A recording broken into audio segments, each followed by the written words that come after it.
ನಮಸ್ಕಾರ ರೀ. ಬರ್ರಿ, ಚೌಳಿಕಾಯಿ ಅನ್ನೋ ಹೆಸರು ಕೇಳಿದೇನೆ ಇಲ್ರಿ. ಈ ಪಲ್ಯ ನಮ್ಮ ಕಡೆ ಭಾರಿ ಉತ್ತರ ಕರ್ನಾಟಕದ ಫೇಮಸ್ ರೀ. ಇದು ಬಾಣಂತಿಯರಿಗೂ ಕೊಡ್ತಾರೆ. ಇದನ್ನು ಚಟ್ನಿ ಮಾಡಿ ಕುದಿಸಿನೂ ಮಾಡ್ಬೋದು, ಹುರಿದೂ ಮಾಡ್ಬೋದು. ನೀವು ಹುರಿದಿಟ್ಟಿಗೆ ಒಗ್ಗರಣೆಗೆ ಉಳ್ಳಾಗಡ್ಡಿ, ಕರಿಬೇವು, ಜೀರಿಗೆ, ಸಾಸಿವೆ ಹಾಕಿ ನೋಡ್ರಿ. ಒಗ್ಗರಣೆ ಹಾಕಿವಿ. ಈ ಒಗ್ಗರಣೆಗೆ ಸ್ವಲ್ಪ ಅರಿಶಿಣ ಪುಡಿ, ಅಚ್ಚ ಖಾರದ ಪುಡಿ, ಒಣ ಖಾರದ ಪುಡಿ ಮತ್ತು ಮಸಾಲೆ ಪುಡಿ, ಧನಿಯಾ ಪುಡಿ ಹಾಕಿ ಕೈಯಾಡಿಸ್ಬೇಕು.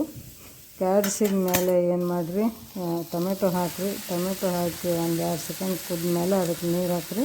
ಅದು ಸರಿಯಾಗಿ ಬೇಯ್ತೈತಿ. ಅದನ್ನು ಚೆಂದಾಗಿ ಕೈಯಾಡಿಸಿ ಬೆಂದ ನಂತರ ಏನು ಮಾಡ್ಬೇಕು ರೀ, ನಾವು ಹುರಿದ ಚೌಳಿಕಾಯಿನ ಇದಕ್ಕೆ ಹಾಕಬೇಕು. ರುಚಿಗೆ ತಕ್ಕಷ್ಟು ಉಪ್ಪು ಹಾಕಬೇಕು.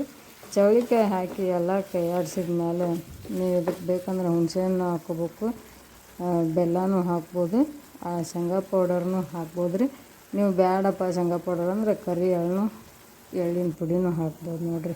2 ನಿಮಿಷ ಕುದ್ಯಾಕೆ ಬಿಟ್ಟರೆ ಚೌಳಿಕಾಯಿ ಪಲ್ಯ ರೆಡಿ. ರುಚಿಯಾದ ಚೌಳಿಕಾಯಿ ಪಲ್ಯ ರೊಟ್ಯಾಗ, ಚಪಾತ್ಯಾಗ, ರಸ ಅನ್ನದಾಗ ಹೊಚ್ಕೊಂಡು ತಿನ್ಬೋದು. ಮಸ್ತ್ ಇರ್ತೈತೆ. ಮಾಡಿ ನೋಡಿರಿ. ಧನ್ಯವಾದಗಳು.